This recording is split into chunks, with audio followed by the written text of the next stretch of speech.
Seja muito bem-vindo, bem-vinda, e meu desejo é que a palavra de Deus cale fundo ao seu coração.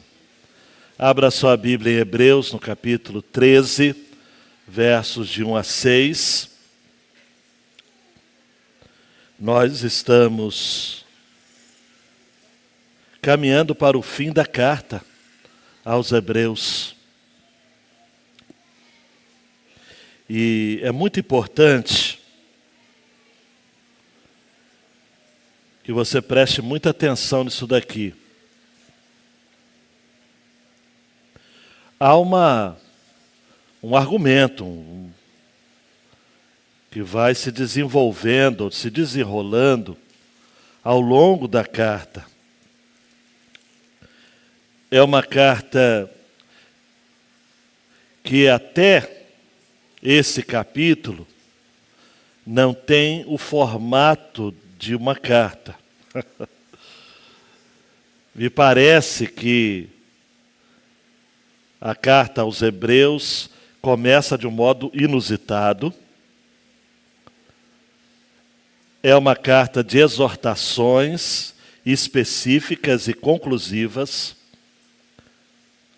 Eu ouso dizer, queridão e queridona, preste atenção para você não perder esse foco, que é mais um tratado pastoral do que um formato epistolar ou uma carta como estamos acostumados com as cartas paulinas e as demais cartas, tipo Tiago, as de João, as de Pedro e a de Judas. Parece que o autor, que nós não sabemos efetivamente quem é, decidiu exortar. O verbo exortar também serve para consolar, orientar. Isso fica claro no capítulo 13, que é o último capítulo, no versículo 22. Irmãos, peço que escutem com paciência esta palavra de exortação, porque na verdade escrevi de forma bem resumida. Aí você deve estar pensando, mas pastor, bem resumida assim? É uma carta de consolação, é uma carta de exortação. E somente agora, no capítulo 13, o autor termina com recomendações aos crentes. E ele o faz em 3 categorias. Por isso que eu quero dividir esta mensagem, essa série de mensagens no capítulo 13. Primeiro, recomendações aos crentes, dentro e fora dos muros da casa. Olhe para mim, tudo começa na casa e fora da casa. As relações que a gente deve ter com questões, eu vou dizer, relacionais. Na próxima mensagem, recomendações aos crentes, parte 2, vão ser os relacionamentos, mas mais do que relacionamentos, o compromisso com a igreja. Por isso que vai começar, lembre-se dos seus líderes, versículo 7, e vai terminar no versículo 17, obedeçam aos seus líderes. Então são recomendações quanto aos compromissos. Eu vou usar esse termo, eclesiásticos, dentro da igreja. E aí, querendo Deus, ainda em dezembro, nós vamos terminar o ano com a última mensagem, querendo Deus, falando sobre as recomendações gerais no que diz respeito à nossa vida toda, até o tempo que nos encontraremos com o Senhor na glória. A mensagem de hoje, ela tem um caráter muito prático. Você precisa acompanhar comigo que no capítulo 11, nós temos os retratos de fé. O autor tira retrato de Abel, Noé, Abel, Enoque, Noé, Abraão, Sara, Isaac, Jacó, Moisés, e aí depois segue outros personagens do Antigo Testamento, que são referências de homens e mulheres, preste atenção, homens e mulheres que tiveram histórias de fé, que viveram desafios de fé e que venceram. Não viram a promessa, mas usufruíram dela. Morreram na fé. Olhe para mim, foram fiéis do início ao fim. Sempre eu vou insistir nesse ponto. Não é como você começa, mas é como você termina. Não é como você começa, é como você termina. No capítulo 12, que é o clímax da carta, o autor fala de que essa fé, para prevalecer, ela precisa ser exercitada. É como um atleta que se prepara para uma carreira, para uma corrida, uma maratona. 42 quilômetros que precisam ser encarados com muita dedicação, com muita disciplina também. A dieta de um atleta, nós temos alguns atletas aqui na audiência, que não vou citar para não constrangê-los, sabe disso. Tem coisa que não dá para comer. Tem que fazer exercício, tem que suar, tem que malhar. Não é fácil. A fé também é assim. Dentre tantos nomes estranhos de igreja, tem uma denominação, com todo respeito, eu sei que está online, é inusitado o nome, mas tem um sentido até legal. Temos até alguém aqui da igreja que tem parentes nessa denominação. Academia da Fé. Uau, tem sentido. A fé precisa ser exercitada com muita disciplina, com muito denodo, gente. A fé não é uma questão de que, eu acho que eu tenho fé, ou aquela coisa meio Gilberto Gil, andar com fé eu vou, porque a fé não costuma falhar. Não. Para com isso. A fé tem que ser exercitada. O verbo exercitar no grego é radical da palavra ginásio, ou tem como radical a palavra ginásio no grego. A palavra carreira ou corrida, carreira, não é? Na Bíblia tem sentido de agon, é agonia. É correr no estádio até se exaurir. Paulo, por exemplo, ele, 1 Coríntios 9, trabalha a questão da vida cristã como um atleta, um pugilista, que dá socos, mas não pode dar socos no ar. Que se sacrifica, que se exercita. Tem gente que acha que é molezinha não, hein? A fé custa caro. E agora, no capítulo 13, nós temos os deveres da fé. Capítulo 11, os retratos da fé. Capítulo 12, o exercício da fé. Capítulo 13, os deveres da fé. Vamos ao texto. Seja constante o amor fraternal. Não se esqueçam da hospitalidade, pois alguns, praticando-a sem o saber, acolheram anjos.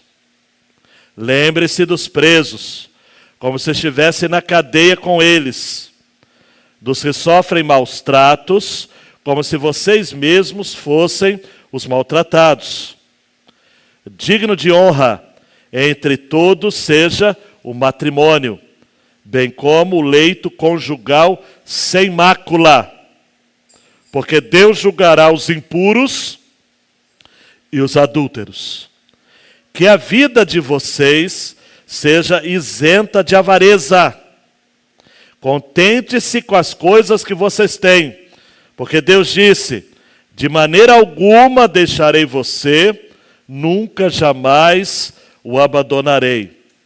Assim afirmemos confiadamente: o Senhor é o meu auxílio, não temerei. O que é que alguém pode me fazer? Mateus, dê um clique aí, meu filho, por favor. Deus quer que vivamos fora e dentro dos muros da nossa casa, desfrutando de um santo contentamento. Ele cuida de nós. Dá para dizer junto em alto e bom som? Vai ficar bonito e vai servir para fixação. Juntos, vamos lá? Deus quer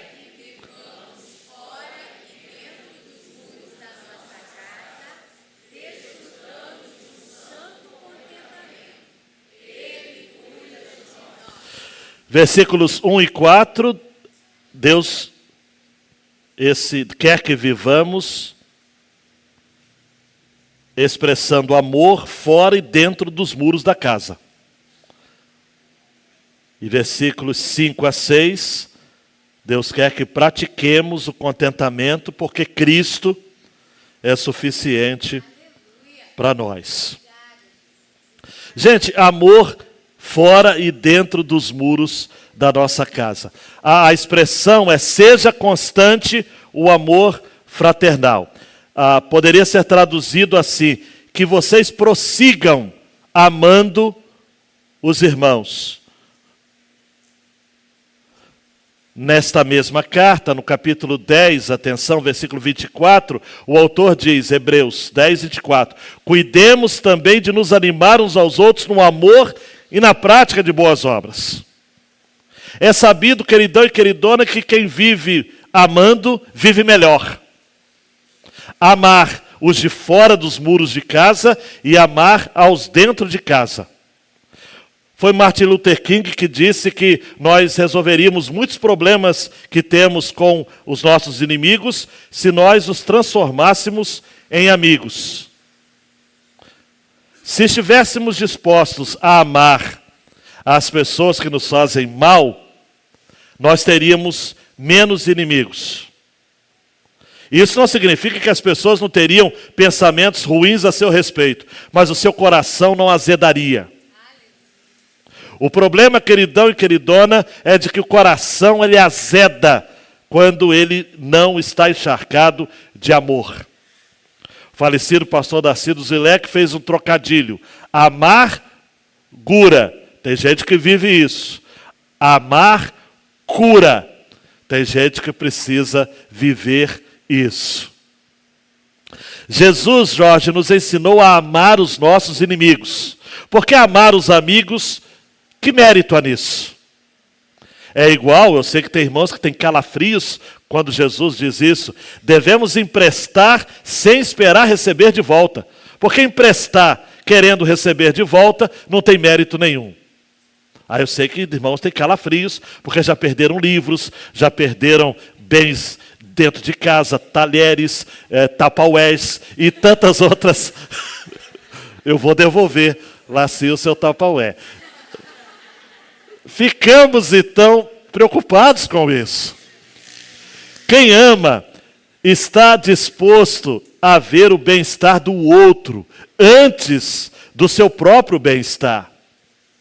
Paulo vai escrever aos Romanos, capítulo 12, versículo 10, amem uns aos outros com amor fraternal. Amor fraternal é amor entre Irmãos, o latim fraternos, irmãos. Amor entre irmãos.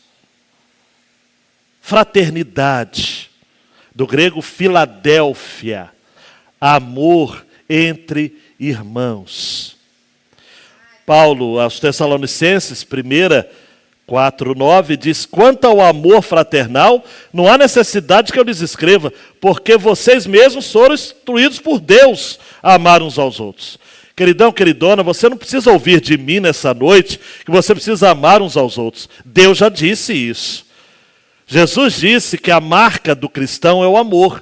Nisto todos conhecerão que sois meus discípulos. Está lá em João. Se tiverdes amor uns pelos outros. Nós precisamos amar, amados. E amar é um mandamento, queridão e queridona. Não é uma opção. Eu não tenho que amar quando eu sentir. Ele fala, pastor, eu ainda não senti. Não senti não. Sentir, você vai sentir outras coisas. Amar é obediência. É um mandamento. Como diriam os militares, manda quem pode, obedece quem tem juízo, né? É mandamento.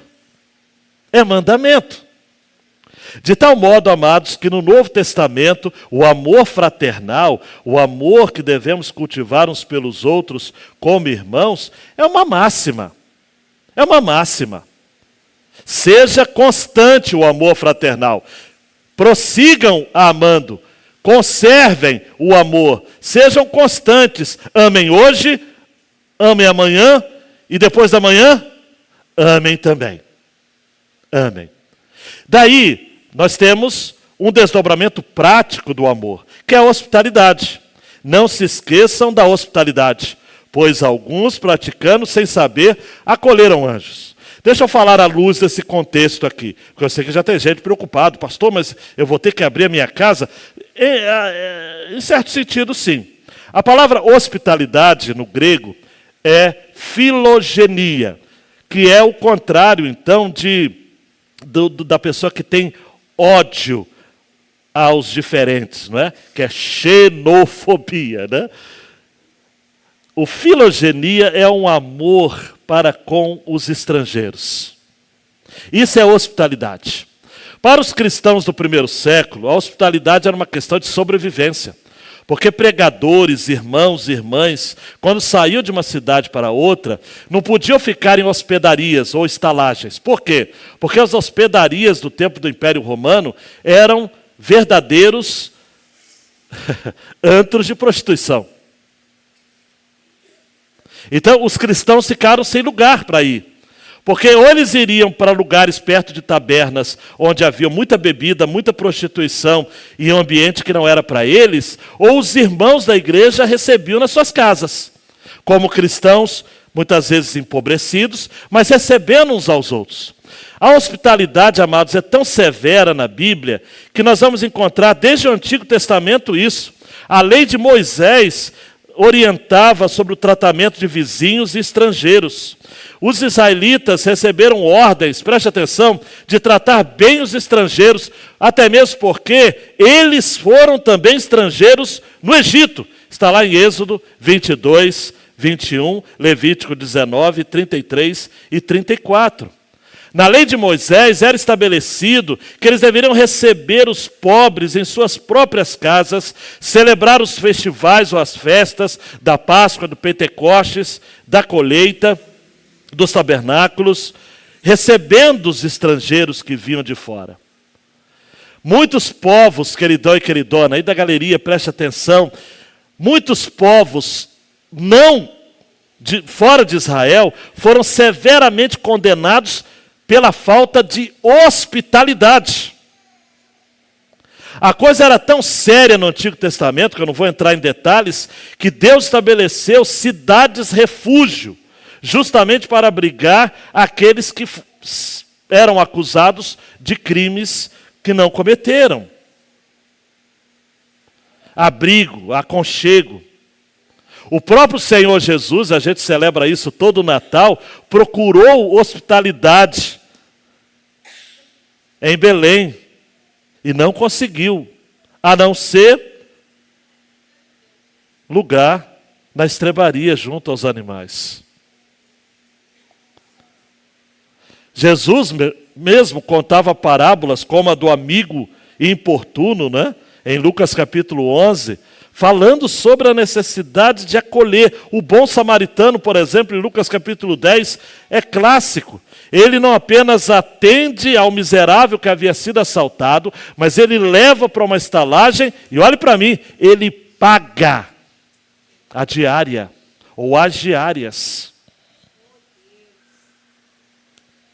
Jesus, em Lucas 9, repreende Simão, o fariseu, por ser um anfitrião que não ofereceu água para lavar os seus pés, nem saudou Jesus com beijo, nem ungiu com óleo. E enalteceu uma mulher pecadora que, na mesma ocasião, lavava os pés de Jesus com perfume e enxugando com seus próprios cabelos e beijando os pés de Jesus. Romanos 12, 13, Hebreus 13, 2, 1 Pedro 4, 9, são orientados, então, os cristãos a mostrarem hospitalidade. De maneira única, nesta carta, e na Bíblia toda, única, fala de anjos, que podem estar travestidos, fantasiados, disfarçados, talvez essa palavra seja melhor, porque de pessoas que vão bater na sua porta, pedindo abrigo.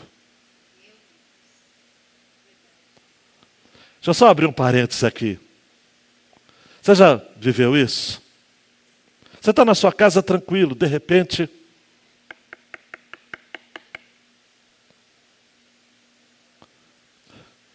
você tem um prato de comida, por favor? Aí a sua inclinação natural é que eu estou tão ocupado, meu Deus, eu estou tão ocupado, Deus. Aí você olha para aquela situação. E eu sei que a gente vive em dias muito difíceis, gente. Trazer para sua casa.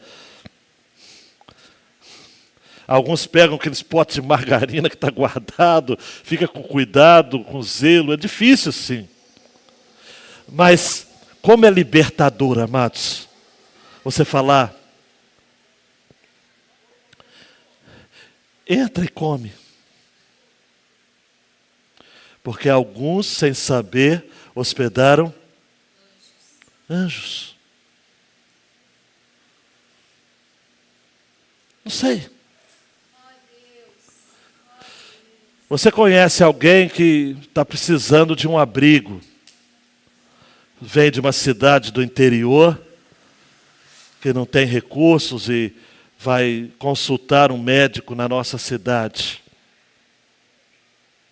Claro, você procura contatos, né, para ter algumas informações. Repito que os dias são difíceis. Mas aí você acolhe,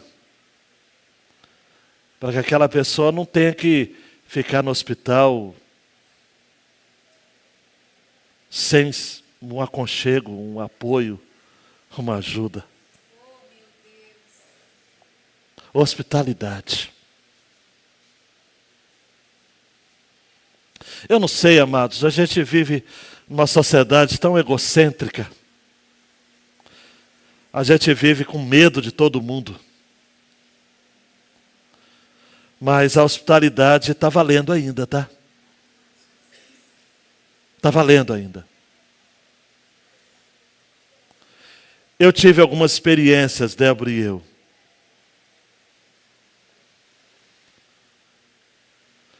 É difícil, a gente tem que pensar rápido. Mas é bom ajudar.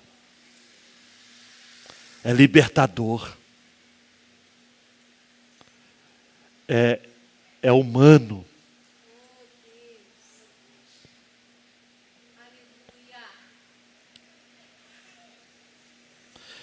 Versículo 3 fala sobre nos lembrarmos dos presos, como se estivessem na cadeia com eles, dos que sofrem maus tratos, como se vocês fossem maltratados. Eu não sei como é que você recebe isso. É claro que o texto pode estar se referindo mais especificamente aos presos pela fé, não é? Não aos presos em geral. Mas mesmo aos presos em geral, nós precisamos orar e nos envolvermos no sentido de que eles são humanos. Alguns, amados, eu não vou citar estatísticas para vocês, estão em penitenciárias com as suas penas já findadas. Não tem recursos para advogados, são esquecidos pelos seus familiares. Eu sei que é vexatório até visitar os presos. São tantas reservas que a gente precisa enfrentar. Mas, gente, lembrar dos presos como se nós estivéssemos com eles. Lembrar dos que sofrem maus tratos.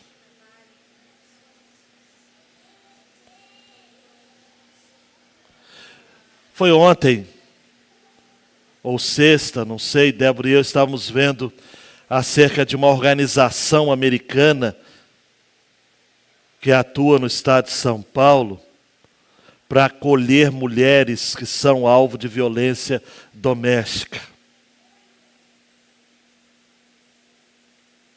É algo, amados, que nós, os crentes, precisamos estar atentos. São presos também. Dentro de casa. Maus tratos. Violência sexual, por exemplo. Nós precisamos ser mais humanos. Hebreus 10:34 diz: porque vocês não apenas se compadeceram dos encarcerados, mas também aceitaram com alegria a expoliação dos seus bens, porque sabiam que tinham um patrimônio superior e durável. Eu não sei, Caio, como que você vai receber essa palavra, mas Jesus disse que Ele vai se referir aos que estiverem à sua direita. Eu estava nu e vocês me vestiram, enfermo e me visitaram, preso e foram me ver.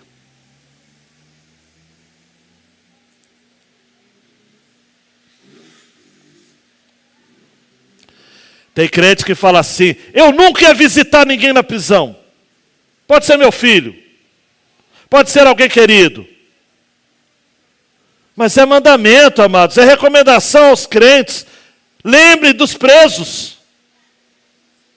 Lembrem. Como se vocês estivessem presos com eles. Lembrem dos que sofrem maus tratos.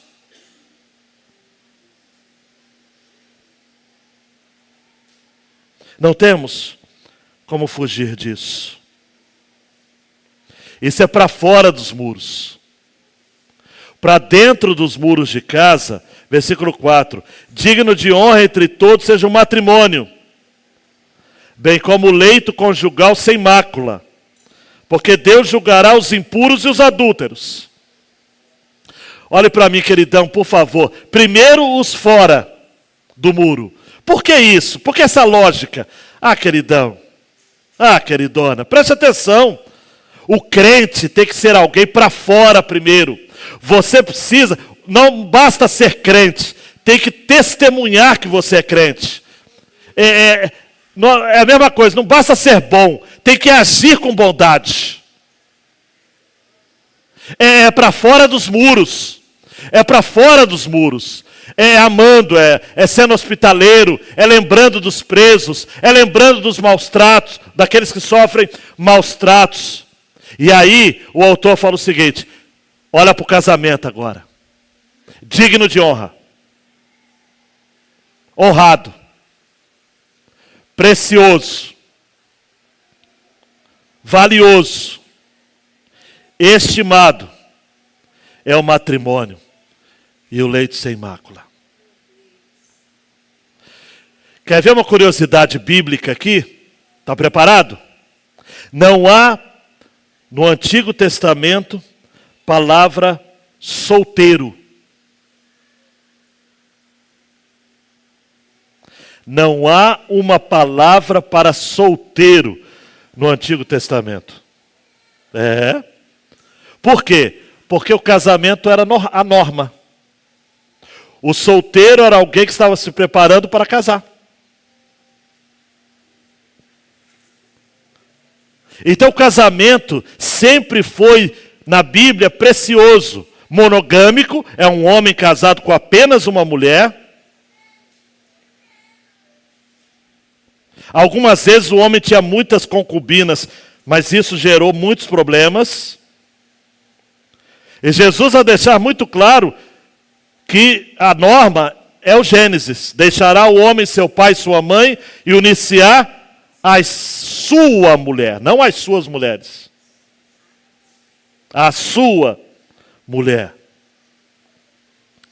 Paulo vai dizer aos Efésios que a mulher tem que ser submissa ao seu marido. O padrão de submissão que a mulher tem ao marido é distinto dos outros homens da sociedade.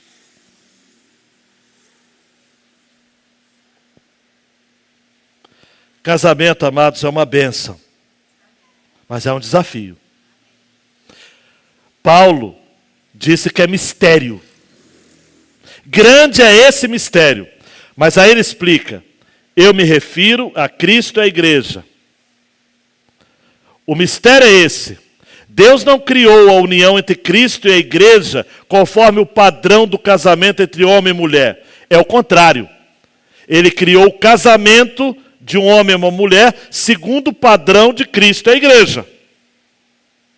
O casamento é uma parábola, é uma encenação, é um símbolo, é um drama do relacionamento de Cristo com seu povo. Há um propósito e um sentido no casamento. Quando Deus se propôs criar homem e mulher e ordenar o casamento, atenção, ordenar o casamento. John Piper vai dizer, ele não jogou dados, nem palitos, nem lançou uma moeda no ar para determinar como eles deveriam se relacionar. Ele organizou o casamento intencionalmente, de acordo com o relacionamento entre Jesus e a sua igreja. Grande é esse mistério. Casamento é para a vida toda, amados. Casamento é para ser honrado. É digno de honra. E aí o autor vai insistir, e o leito sem mácula. A palavra leito é koite no grego, que é isso que você está pensando, relação sexual. Não pode ter mácula, não pode ter mancha, não pode ter corrupção, não pode ter deformação, não pode ter depreciação, tem que ser para o casamento. O ambiente que Deus criou o homem e a mulher para a prática do sexo é o casamento. O sexo fora do casamento é corrupção, é mácula, é mancha, é algo deformado. E a palavra de Deus é muito clara, olhe para mim, muito clara. 1 Coríntios 6, 9 e 10. Vocês não sabem que os injustos não herdarão o reino de Deus? Não se enganem, nem imorais, nem idólatras, nem adúlteros, nem afeminados, nem homossexuais, nem ladrões, nem avarentos, nem bêbados, nem maldizentes, nem roubadores herdarão o reino de Deus. É claro isso. Efésios 5:5 vai dizer: fique sabendo disso, nenhuma pessoa imoral, impura ou avarenta tem herança no reino de Cristo e de Deus. A pergunta que não quer calar, meu queridão e minha queridona, é essa: o seu leito é sem mácula?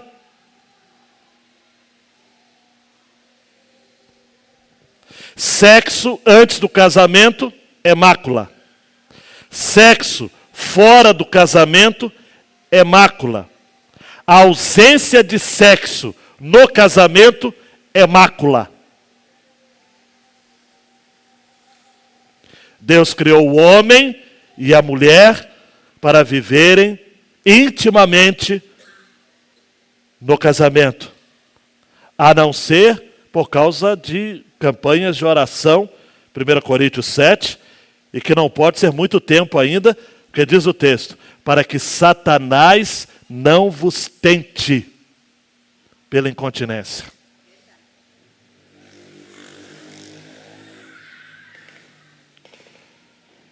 A coisa é tão séria, queridão. Você pode tentar reinventar a Bíblia, atualizar. Ah, pastor, os tempos mudaram. Gente, os tempos mudaram, mas a Bíblia é a mesma.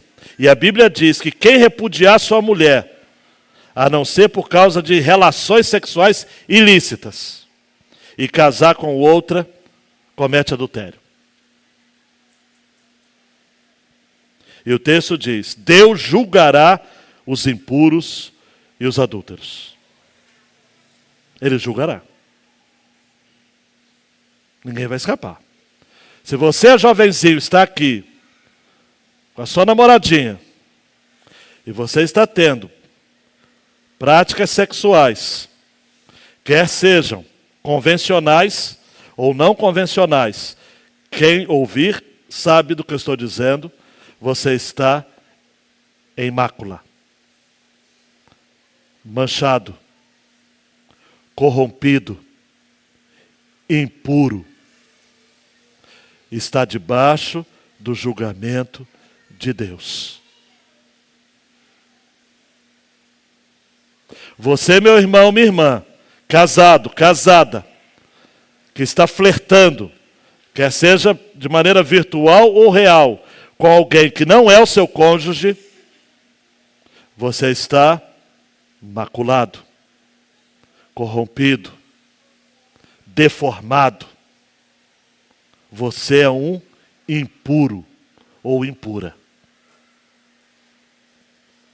O casamento é digno de honra. Posso abrir um parênteses para fazer um desabafo pastoral?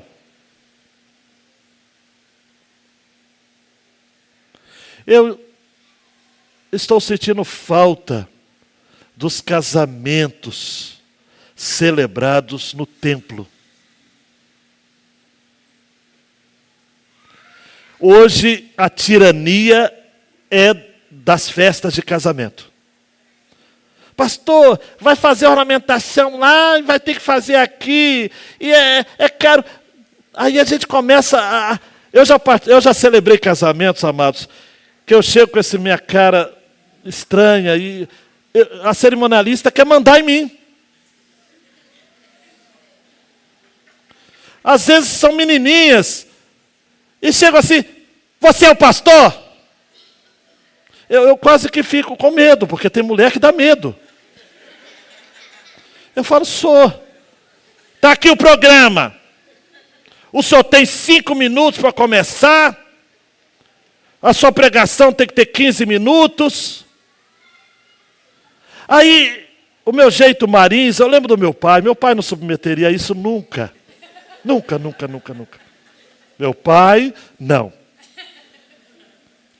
Eu olho para aquela menina e eu falo assim: o que eu falo, Bruna? O que eu falo? Nós estamos na tirania das cerimonialistas. Nada contra as cerimonialistas, por favor. Mas algumas delas são peçonhentas.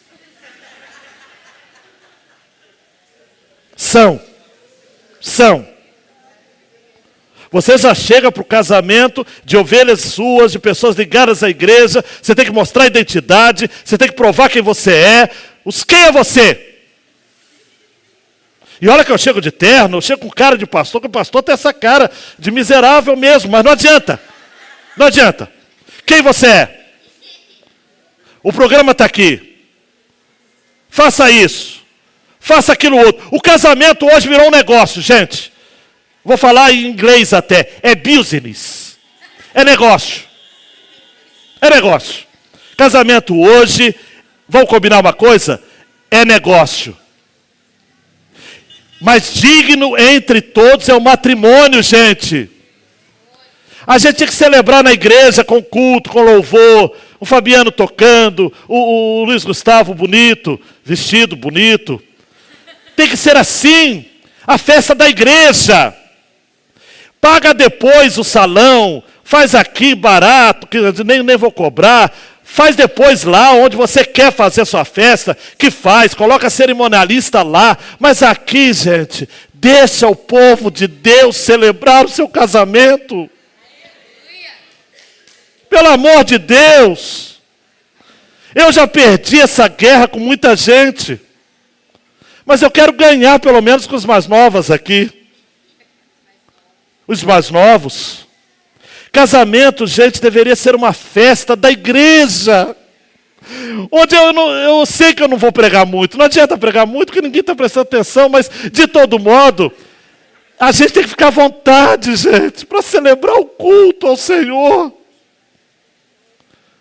Eu nem me lembro o último casamento que eu fiz aqui. Foi de quem?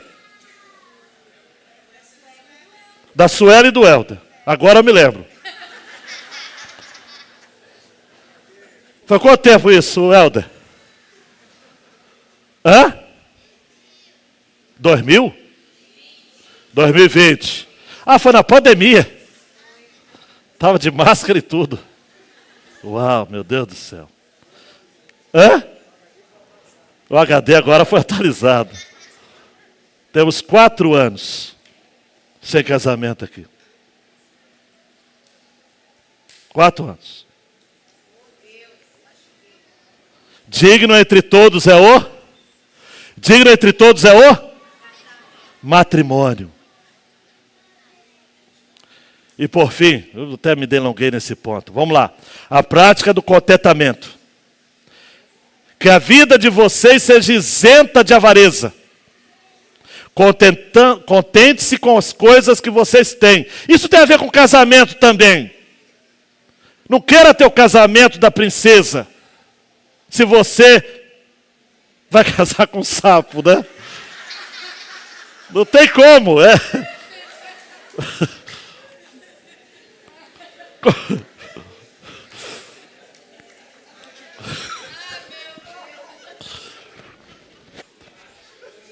Ai, meu Deus. Contente-se com o que você tem.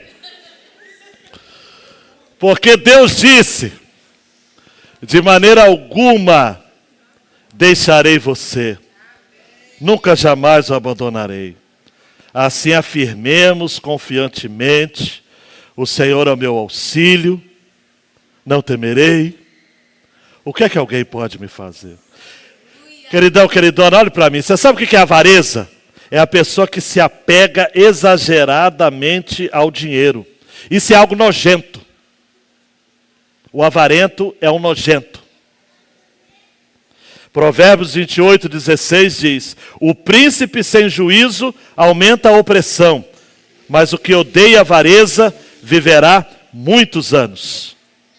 Lucas 12:15 diz: tenham cuidado, Jesus dizendo, não se deixem dominar por qualquer tipo de avareza, porque a vida de uma pessoa não consiste na abundância dos bens que ela tem.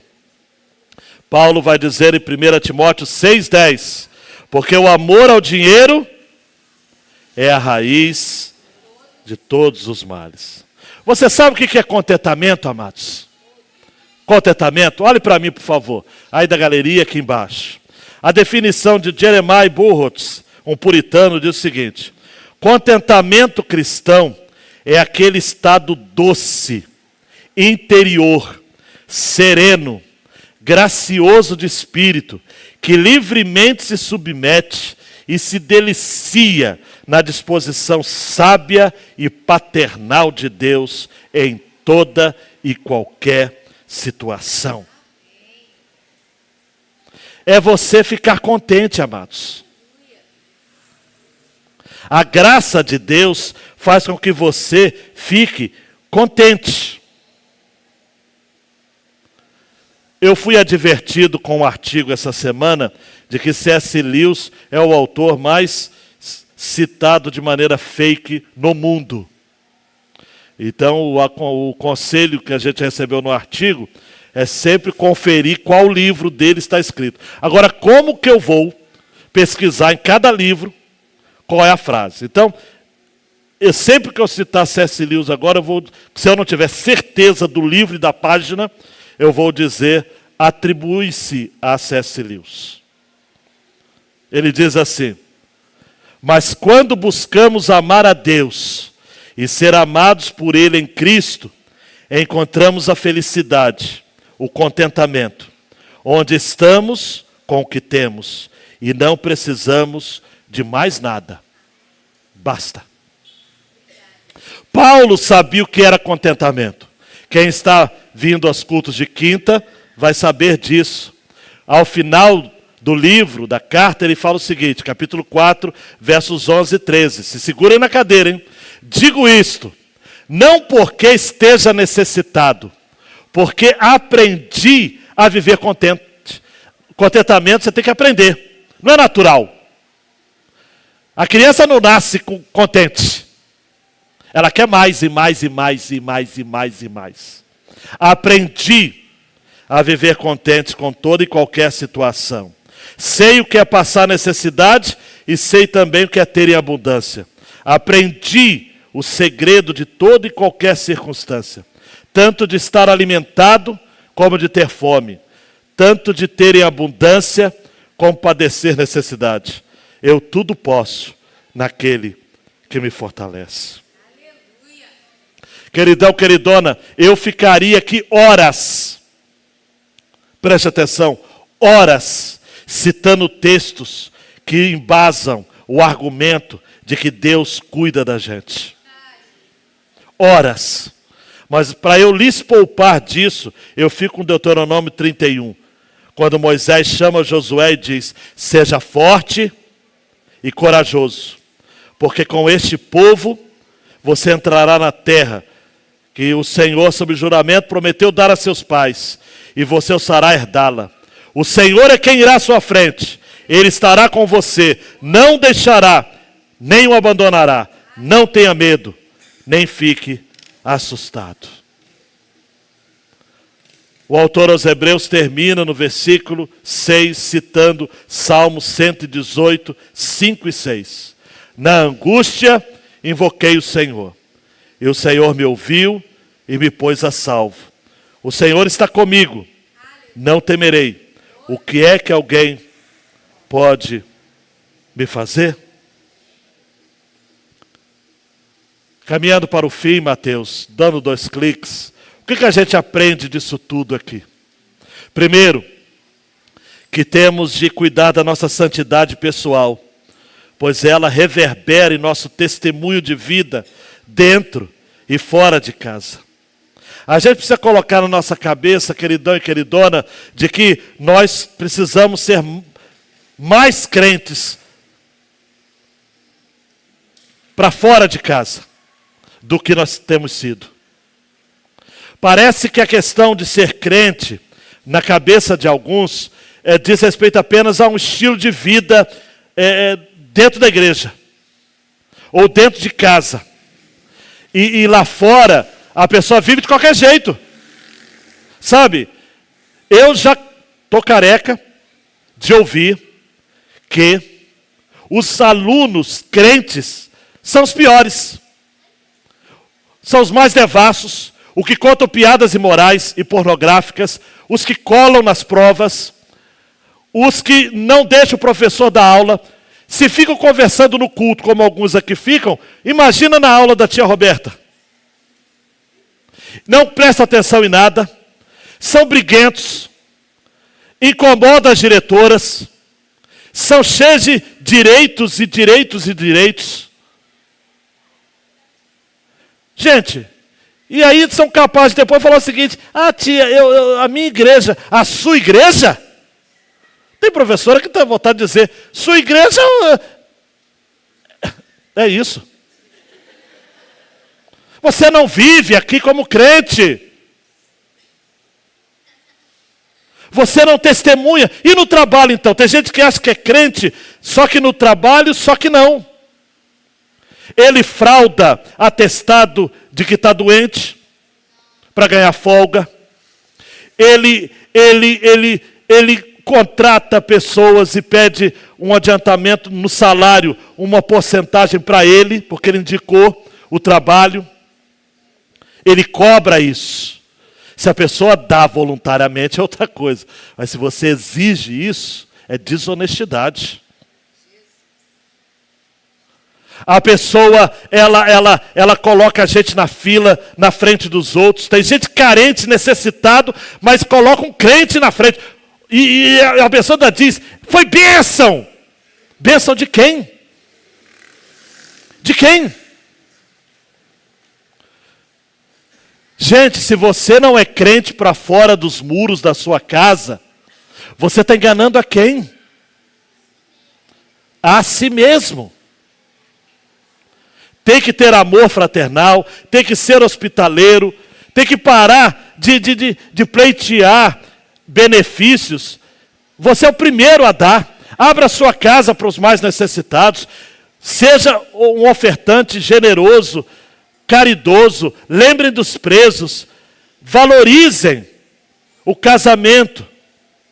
Porque o seu testemunho reverbera a vida que você tem com o Senhor, dentro e fora de casa.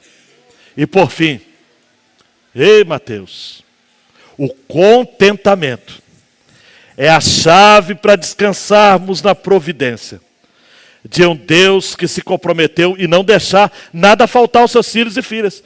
Ô Cecília, por que você fica ansiosa? Deus disse, eu vou cuidar de você. Tem gente aqui, amados, que não tem nem unha mais. Não precisa mostrar a unha agora. Ansioso. E hoje em dia ficou diagnosticado isso. É crise de ansiedade. É falta de fé, de confiança. Deus cuida de você. Eu disse que eu ficaria a noite toda citando o texto. Só vou citar mais um. Salmo 73, 25 e 26. Quem tenho eu no céu além de ti? E quem poderia eu querer na terra além de ti? Ainda que o meu coração, que a minha carne e o meu coração desfaleçam, Deus é a fortaleza do meu coração e a minha herança para sempre. Para sempre. Confia. Confia. Eu quero terminar, pode deixar a última tela, com uma reportagem que me deixou um tanto quanto em crise. Não posso dizer que, de fato, isso daqui está totalmente verdadeiro. Só a eternidade a gente vai saber. Mas nessa quinta-feira última, dia 28, completou-se 8 anos da tragédia com o avião da Chapecoense. Quantos se lembram dessa tragédia? Levante a mão assim. Todo mundo está atualizado. A aeronave que levava a delegação para a primeira partida da final da Copa Sul-Americana, lá na Colômbia, Atlético Nacional, fez um pouso forçado. O acidente, queridão e queridona, preste atenção, deixou 71 mortos e 6 feridos. Alguns poucos sobreviveram, como vocês souberam. O goleiro do time ficou perdeu a perna. Tem um jogador que está no Juventude de Caxias, se eu não me engano, não é, Diego? Você que é um amante do futebol, que está jogando até hoje, correndo pra caramba. E tem um jogador que precisou parar. Esse deu a entrevista, o Neto Zambier. É membro da Igreja Batista Central em Santos. E ele relembrou no podcast, essa semana, os momentos difíceis pelos quais ele passou. E ele falou algo muito interessante, Alexandre, preste atenção aqui. Ele disse assim: eu lembro que eu orei muito. E não foi uma super oração. Eu só falava assim: Jesus, eu sei que tu fazes milagre. Nos ajuda. Ele diz, Alzinho, que falava chorando, mas era um choro da alma. Ele olhava de um lado e para o outro, e tinha muita gente dormindo que começou a acordar e orar. Diz ele isso daqui é de arrepiar, hein? Ele comentou o seguinte, Yara, que não teve gritaria nem confusão, teve muita oração na aeronave. E aí, o pessoal do podcast perguntaram para ele, ninguém viu o acidente? Neto disse que quando todos acordaram, a queda demorou cerca de 2 a 3 minutos. E aí ele termina dizendo o seguinte: eu creio que todos acordaram. Todos viram o acidente. Mas oravam. E aí ele disse algo, Dani, que é esse ponto que nós vamos ver só na eternidade. Tá? Ele diz assim, André, eu creio piamente que na salvação de todos. Ele disse assim, Alexandre, eu creio que se alguém estava afastado, longe, está com Jesus agora. Teve 2 a 3 minutos para acertar as contas com Deus. Ele disse que durante a queda houve um silêncio e que foi quebrado por oração. O choro da alma, o choro da alma, o choro da alma. E ele termina o seu podcast, a sua entrevista dizendo: a última sensação que eu tenho era como se eu estivesse numa igreja onde todo mundo orava. E aí? Vale a pena confiar? O Senhor é a minha luz e a minha salvação. Salmo 27. De quem terei medo? O Senhor é a fortaleza da minha vida. A quem temerei? Eu sei que se eu fizer a pergunta se alguém quer ter essa experiência para poder voltar para Jesus ou ter uma experiência com Ele, ninguém vai levantar a mão. Mas, gente, Deus nos leva, preste atenção, Deus nos leva ao limite de nós mesmos, ao desassossego do nosso coração e ao fim de todas as demais confianças, para que sobrepuja, para que sobressaia, para que apareça aquela fé que nasce do meio do nada, o choro da alma incontida, algo que diz apenas: o Senhor é o meu auxílio, não temerei. O que é que alguém pode me fazer? Eu era criança e cantava: eu só confio no Senhor, sigo a cantar. Eu só confio no Senhor, que não vai falhar.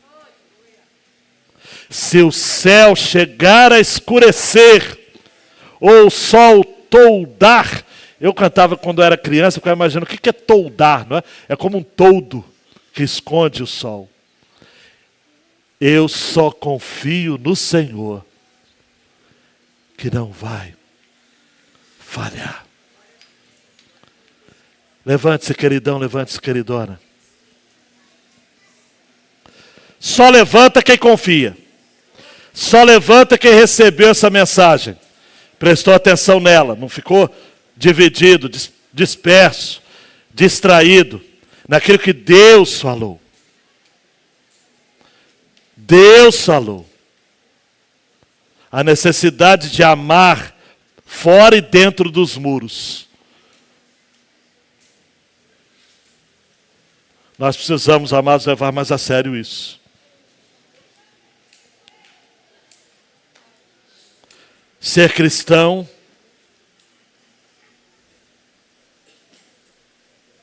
é expressar amor. E é ter contentamento também. Do que você precisa para ser feliz? Tem gente que fala o seguinte: ah, pastor, eu queria ter... Puxa vida. Não. Você não precisa de nada para ser feliz. Atenção, solteiras e solteiros. Você nem precisa de alguém para ser feliz. Casamento não pode ser um infeliz casando com outro infeliz. Vai dar ruim, vai dar ruim, vai dar ruim. Casamento é para gente plena. Casamento é para gente que já é satisfeita. É feliz. E aí vai juntar a felicidade com a felicidade do outro. É isso. Não é... Casamento não é um quebrado casar com outro quebrado. Isso dá ruim. O Senhor é suficiente. Nele você tem tudo que você precisa. Por isso você está convidado nesta noite, membro desta igreja, ou você que está em comunhão com a sua igreja, aqui você é membro, a participar da ceia. Nessa dimensão. Abrindo seu coração para lembrar daquilo que foi feito por você na cruz do Calvário. Alguns pais já foram buscar seus filhos, outros estão indo. E os demais fiquem aqui e pensem nisso. Como que tem sido o seu testemunho? O seu testemunho. Fora de casa. Quando ninguém da igreja está vendo. Como tem sido? Na escola, na faculdade, no trabalho. E dentro de casa, no seu casamento.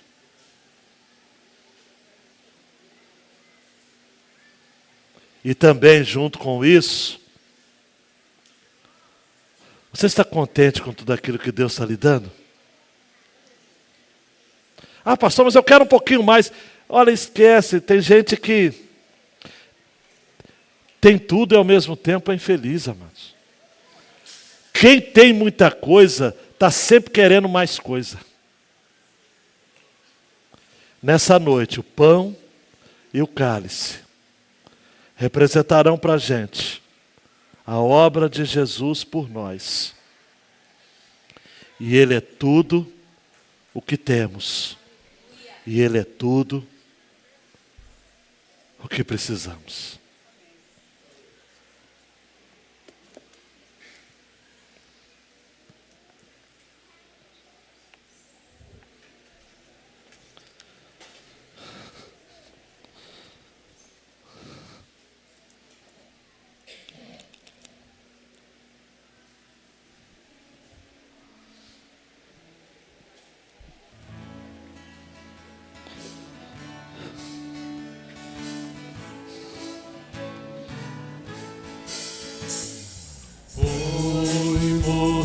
Salvador e sepultado,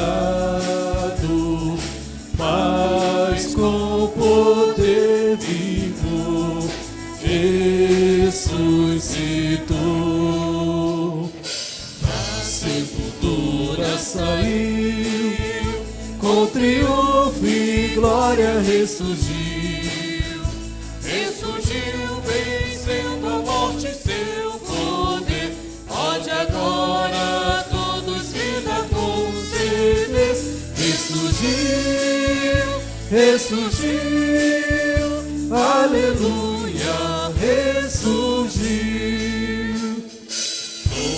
Tomarão precaução com seu sepulcro,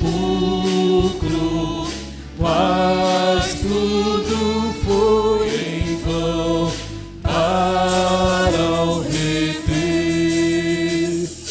Da sepultura sair, com triunfo e glória ressurgiu. Ressurgiu vencendo a morte e seu poder. Pode agora todos vida conceder. Ressurgiu, Ressurgiu, aleluia, ressurgiu. A morte em triunfo, ó que vitória, vida nos outorgou, vida eternal.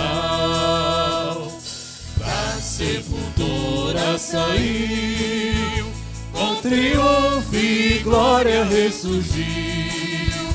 Ressurgiu vencendo a morte e seu poder. Pode agora todos vida conceder.